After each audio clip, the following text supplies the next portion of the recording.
for today, I'm gonna show you how to cook chicken mechado. Okay, let's start. So the ingredients are, of course, chicken, garlic, onions, tomato sauce, potatoes, soy sauce, and then pepper, vinegar, and a little bit of sugar according to your taste preference. So first, let's saute the garlic and onion.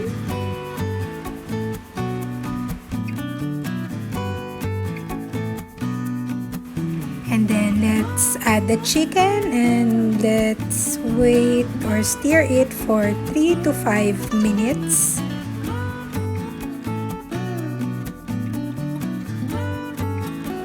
And then add the soy sauce and stir a little and let it simmer.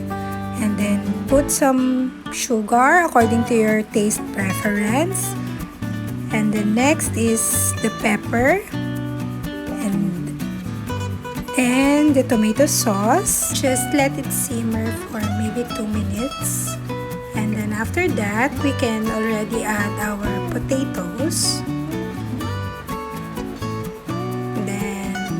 Just wait until the potatoes are cooked. And then that's it. We have already our chicken mechado. I hope you guys enjoyed watching my short video. And have a nice day ahead. We're going to eat our lunch. Thank you and see you on my next video. Bye!